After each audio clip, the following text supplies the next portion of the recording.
Good morning, children. So today we will begin one new chapter. It is chapter 6, lines and angles. So lines and angles. So before we start this chapter, so let's recapitulate some of the basic terms and definitions from the earlier classes that you already know. So let's just recapitulate so those things. So basic terms and definitions. So basic terms and definitions, the first is collinear points. What is collinear points? 3 points, 3 or more points are said to be collinear if they lie on the same line. As you can see, this point A, B and C lies on the same line. Hence, we can say that these points are collinear. So therefore, A, B, C are collinear points. And non-collinear points. 3 or more points are said to be non-collinear if they do not lie on the same line, and if they do not lie on the same line, then they will be non-collinear points. As you can see, point A, B and C, they are not in the same straight line, hence they are non-collinear. So here A, B and C are non-collinear points. Then type of angles. The first one is acute angle. So we already know what is acute angle. The angle which is between 0 and 90 degree is termed as acute angle. So as you can see, so this is less than 90 degree but more than 0 degree, so hence this X is an acute angle. So right angle, so the angle whose measure is 90 degree is termed as a right angle. As you can see, this Y is a right angle, as Y is equal to 90 degree. Then obtuse angle, the angle whose measure is more than 90 degree but less than 180 degree. As you can see in the figure, so here the X is more than 90 degree but less than 180. So hence we can say that it is a obtuse angle. Then next is the straight angle. So the straight angle, the angle whose measure is 180 degree is a straight angle. As you can see, the measure of this angle X is 180 degree. So hence we can term this as a straight angle.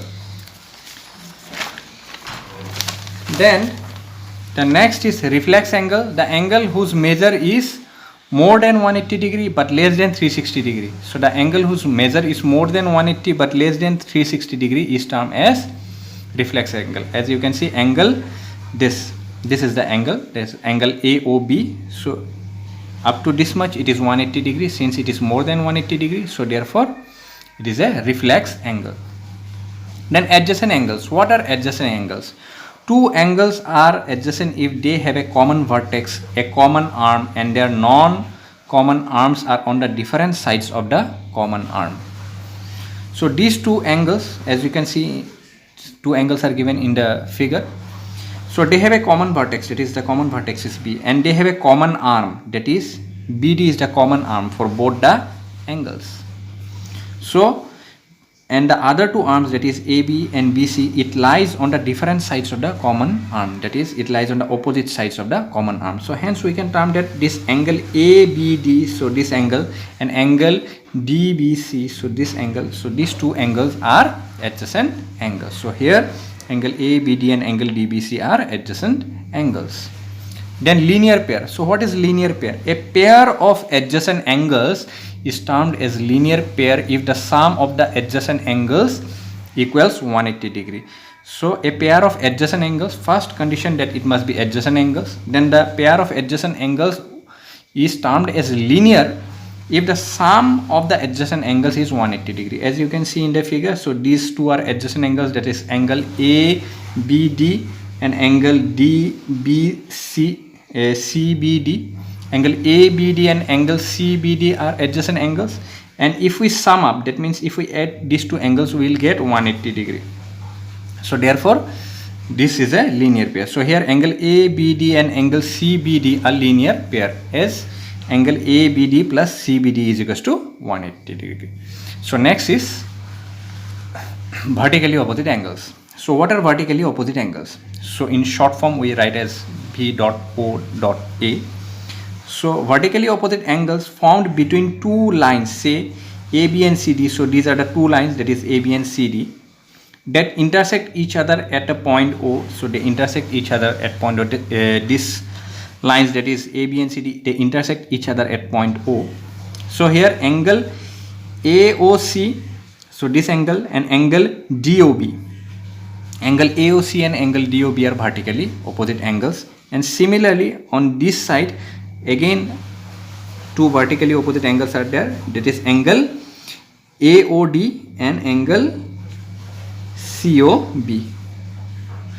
So two pair of vertically opposite angles are there, so that is angle AOC and angle DOB is a vertically opposite angle, and similarly angle AOD and angle COB is a vertically opposite angle. So the next is complementary angles. Two angles are said to be complementary if their sum equals 90 degrees. So any two angles, given any two angles, we'll say them as complementary if their sum is 90 degree. And similarly, given any two angles, we'll term them as supplementary angles if their sum is equals 180 degree. So two angles are said to be supplementary if their sum equals 180 degree. The next is intersecting lines.